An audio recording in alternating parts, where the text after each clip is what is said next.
All right, listeners, buckle up, because today we are diving deep into the philosophies of two giants, Nietzsche and Kierkegaard. Always a good time. Oh, yeah, this is going to be a good one. And, these thinkers were really known for their, well, how do we put this? Unique views on suffering. Yeah, you could definitely say that. Instead of seeing it as something to just avoid or endure, like most of us do, they actually saw hardship as a potential force for transformation. Like, can you believe that? It is pretty radical when you think about it, right? I mean, our natural instinct is to avoid pain whenever possible. Oh, absolutely. I mean, think about it. We take painkillers. We scroll through social media to distract ourselves. We avoid certain situations entirely just to avoid even the slightest discomfort. But Nietzsche and Kierkegaard are kind of urging us to reconsider that whole approach. Yeah, they're asking us to consider that maybe, just maybe, leaning into the difficult stuff, the painful stuff, is actually the key to, unlocking something deeper within ourselves, something more, Right. profound. It's definitely a challenge to our usual way of thinking about things. So let's start with Nietzsche. He's the one who coined the idea of Amor, Fati, which translates to love of fate. Now, before you go hugging a cactus or anything, it's important to understand what he really meant by this. Right. It wasn't about, enjoying pain or actively seeking it out. Oh, so he wasn't some kind of masochist or something. No, not at all.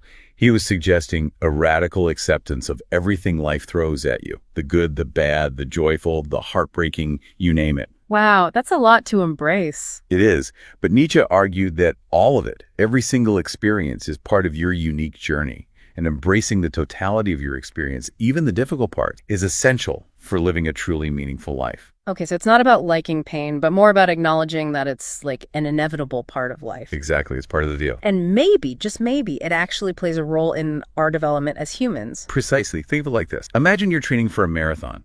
Okay, I'm following. You wouldn't just show up on race day without putting in the miles, right? Well, yeah, that would be crazy. There will be aches, blisters, moments when you want to just quit. Oh, yeah, I can definitely relate to that. But those moments of discomfort, that struggle, are what ultimately build your strength and endurance. So Nietzsche's suggesting that life's challenges are like those training runs. They're the things that, build our resilience, our capacity to handle whatever life throws at us. That's a great way to put it. I can already hear some listeners pushing back on this. Like, what about situations that feel truly unbearable, like extreme poverty or chronic illness?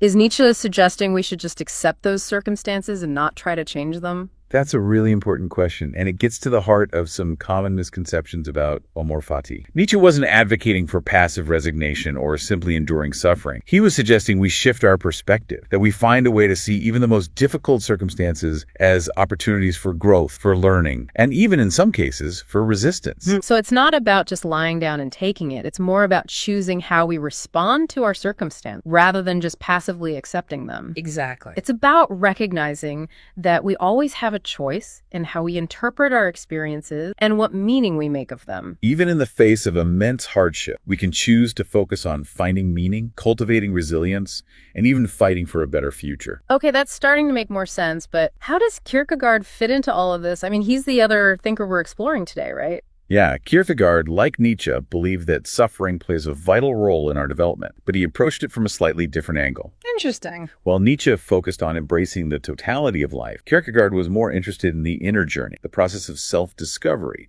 that often occurs through, confronting our deepest fears and anxieties. So if Nietzsche is about embracing the external world, Kierkegaard is about turning inward and examining our internal landscape. That's a good way to summarize it. Kierkegaard was particularly fascinated by despair and anxiety. He didn't see these emotions as problems to be solved or medicated away, but rather as powerful signposts pointing us towards a more authentic life. Signposts, huh? Can you unpack that a bit for us? Sure, think of it this way. Have you ever felt stuck in a major life decision, like choosing a career path or ending a relationship? It's been there. Or maybe you've had that nagging sense that something in your life just wasn't right, even if you couldn't quite put your finger on it. Oh, absolutely. That feeling of being out of alignment with your true self, like you're living someone else's life. It's so uncomfortable. Kierkegaard would say that discomfort is a signal, a call to examine your life more closely.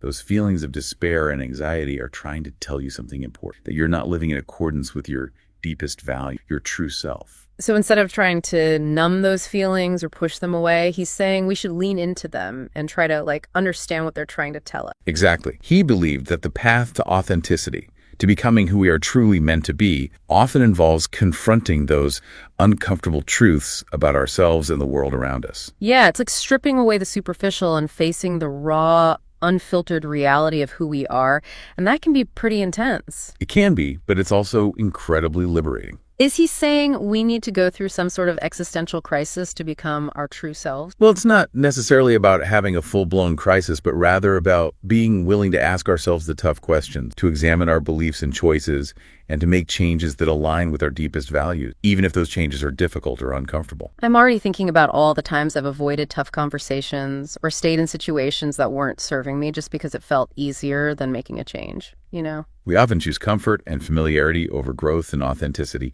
even if it means sacrificing our own well-being in the process. So both Nietzsche and Kierkegaard, despite their different approaches, are ultimately urging us to embrace the discomfort, to see it as a potential catalyst for growth. Yeah, they're both saying, don't shy away from the hard stuff. There's something valuable waiting on the other side. Okay, I'm starting to see how this could be incredibly powerful, but I'm also wondering, how do we actually put these ideas into practice? I mean, how do we move from understanding these concepts intellectually to actually applying them in our lives? That's a great question, and it's one we'll explore further in the next part of our deep dive. All right, listeners, stay tuned because we're going to get even deeper into the practical applications of Nietzsche and Kierkegaard's ideas on suffering. Welcome back, deep divers. Last time we left off with this, big question.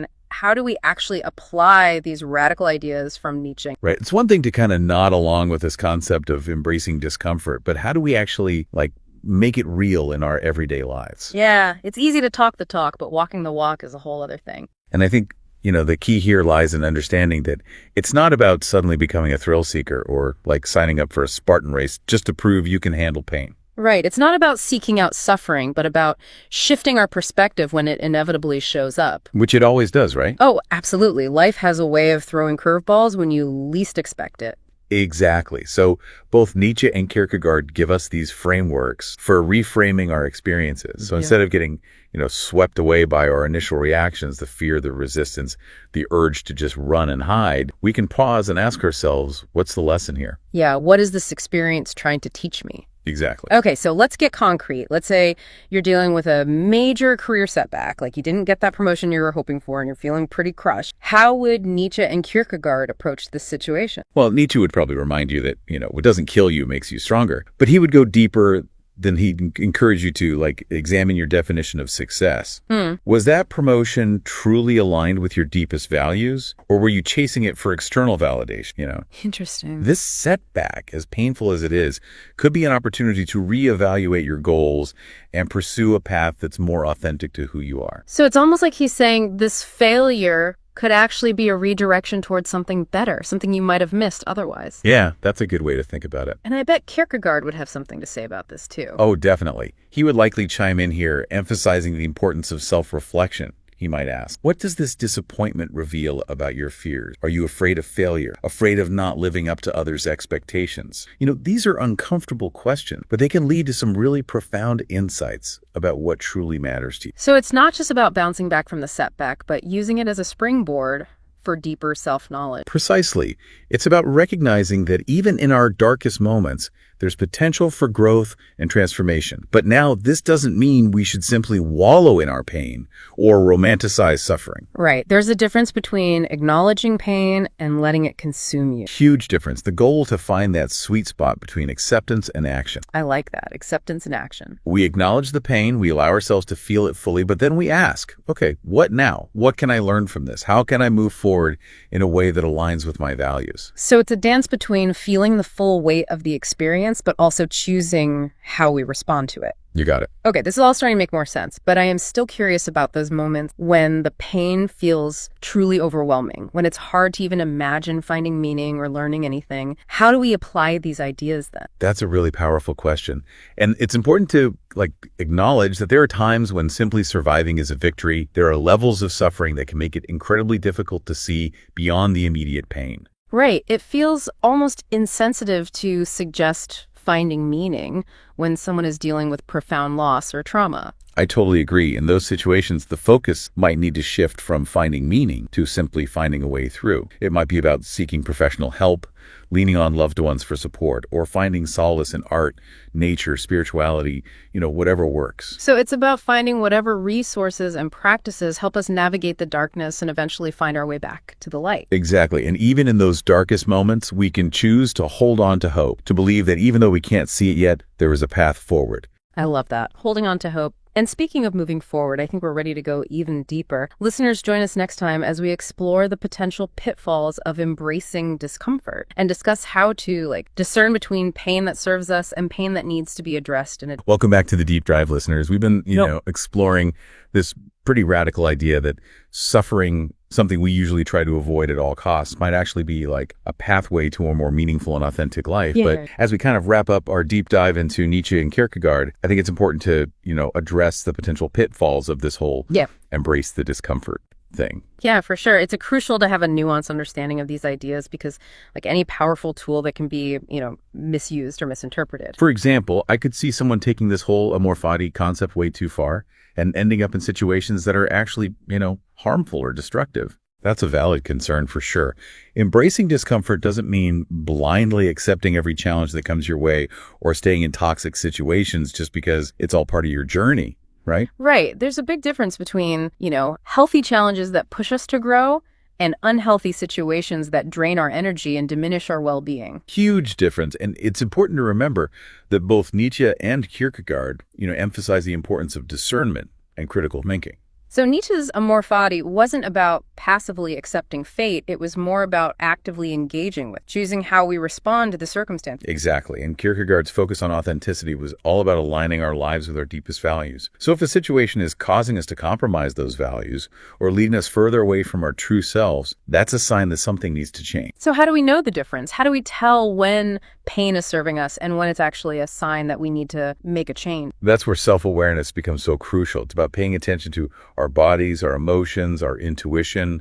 Like checking in with ourselves and asking, what's this feeling telling me? Yeah, what's the quality of the discomfort? Is it a feeling of stretching and expanding, even if it's a bit uncomfortable? Or is it a feeling of constriction, depletion, or a sense that something is fundamentally wrong? So if it feels expansive, even if it's challenging, that could be a sign that we're on the right track. But if it feels constricting or like we're betraying ourselves in some way, that's a red flag. That's a great way to put it. And sometimes it takes courage to listen to those inner whispers, especially if they're urging us to make changes that feel scary or uncertain. Right. It's often easier to stay in a familiar discomfort than to step into the unknown, even if the unknown holds the potential for something so much better. That's the paradox of growth, right? It often requires us to embrace a certain level of uncertainty and discomfort. Well, this has been an incredible deep dive, as always. But before we sign off, I want to leave our listeners with a few, key take. First, it's important to remember that embracing discomfort doesn't mean seeking out suffering or staying in situations that are harmful or destructive. Absolutely. Discernment is key. We need to be able to distinguish between pain that serves us and pain that needs to be addressed in a different way. And second, it's about shifting our perspective on suffering. Instead of seeing it as something to be avoided at all costs, we can choose to see it as a potential catalyst for growth, self-discovery, and a more authentic life. And on that note, listener, we'll leave you to ponder that. Thanks for joining us on this deep dive into the philosophies of Nietzsche and Kierkegaard. Until next time, keep exploring and keep embracing.